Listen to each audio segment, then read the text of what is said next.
Welcome to my channel Arushi রান্নাঘর। আজ আমি মাছ দিয়ে আলু ও ফুলকপি ঝোল রান্না করে দেখাচ্ছি। তার জন্য আমি ফুলকপি একটা ছোট সাইজের নিয়েছি এবং আলু একটা এরকম লম্বা লম্বা সাইজের কেটে নিয়েছি।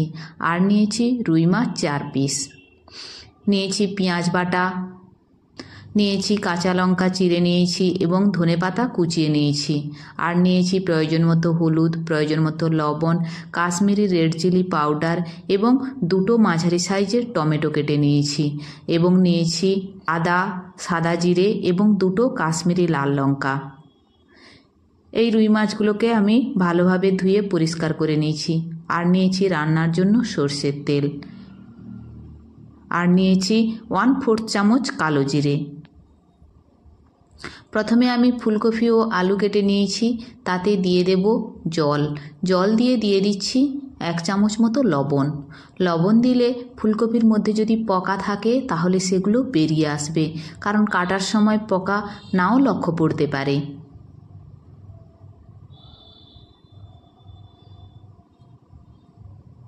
ভালোভাবে ধুয়ে নিচ্ছি। এরপর আমি যে 4 পিস মাছ নিয়েছি তাতে লবণ মাখিয়ে নিচ্ছি ভালো করে, আর মাখিয়ে নিচ্ছি হলুদ। এছাড়াও মাখিয়ে নিচ্ছি সর্ষের তেল। মাছে নুন, হলুদ এবং সর্ষের তেল ভালোভাবে মাখিয়ে নেওয়ার পর আমি 10 থেকে 15 মিনিট রেখে দিচ্ছি। এরপর আমি মশলাগুলো করে নিচ্ছি। আদা, সাদা জিরে এবং 2টো লঙ্কা আমি ব্লেন্ড করে নিয়ে আসছি। একটু জল দিয়ে দিতে হবে, শুকনো শুকনো তো আর বাটা যাবে না, সেই কারণে একটু জল দিয়ে দিলাম। তারপর পেস্ট বানিয়ে নিয়ে এসেছি।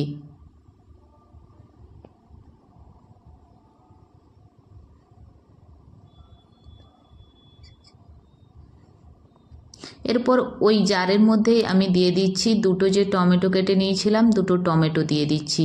টমেটোকেও পেস্ট বানিয়ে নিয়ে আসছি।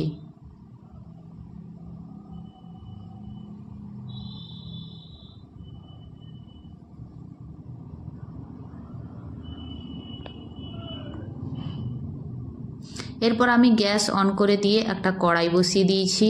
কড়াই গরম হয়ে গেছে, তাতে দিয়ে দিচ্ছি 2 চামচ সর্ষের তেল।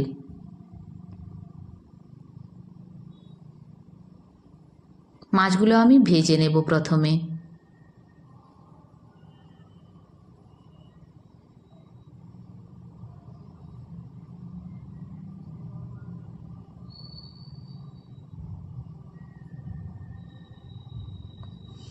বেশি কড়াভাবে ভাজবো না,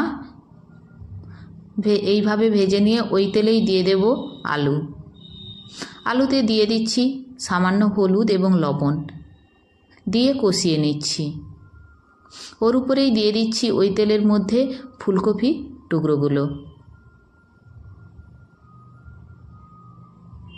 ওর উপরেই নুন এবং হলুদ দিয়ে আবার ভালোভাবে ভেজে নিচ্ছি।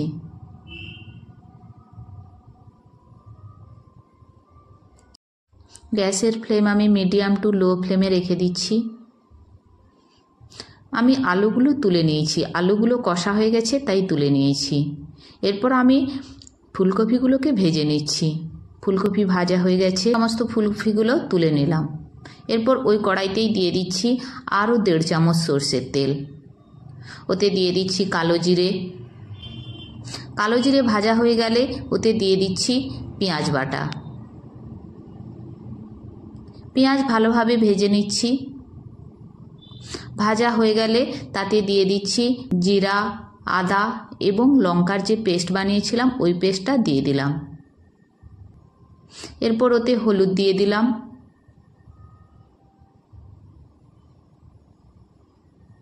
হলুদের কাঁচা গন্ধ চলে যাওয়া পর্যন্ত আমি ভেজে নেব। তারপর আমি টমেটোর পেস্ট দিয়ে দিলাম।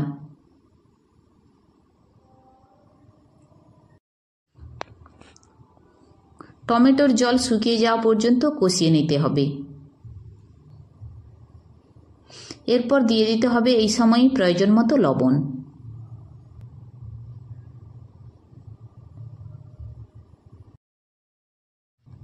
টমেটো সহ সমস্ত মশলা কষা হয়ে গেছে, মশলা ছেড়ে তেল বেরিয়ে এসছে। এই সময় আমি দিয়ে দিচ্ছি কাশ্মীরি রেড চিলি পাউডার। এই সময় দিলে ঝোলের রঙটা খুব সুন্দর লাল হয়, সেই কারণে দিলাম। আপনারা চাইলে স্কিপ করতে পারেন।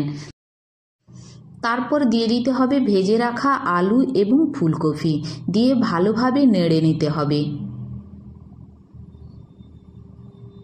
এরপর দিয়ে দিচ্ছি প্রয়োজন মতো জল। আমি রান্নায় কোনো চিনি ব্যবহার করছি না, আপনারা চাইলে চিনি ব্যবহার করতে পারেন।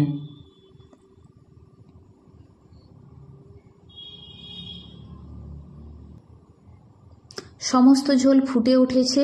এই সময় আমি ঢাকা চাপিয়ে রান্না হতে দেব 5 মিনিট। ঝোল অনেকটা কমে গিয়েছে। এই সময় আমি দিয়ে দিচ্ছি ভেজে রাখা মাছগুলো।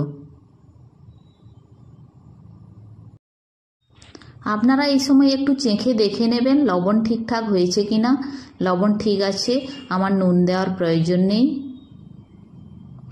এরপর ঢাকা দিয়ে রান্না হতে দেব 2 মিনিট মতো। এরপর আমি দিয়ে দিচ্ছি ভেজে রাখা পেঁয়াজ অর্থাৎ বেরেস্তা। আমি ভেজে রেখেছিলাম, একদিন আপনাদের দেখাবো কিভাবে আমি বেরেস্তা বানিয়েছি।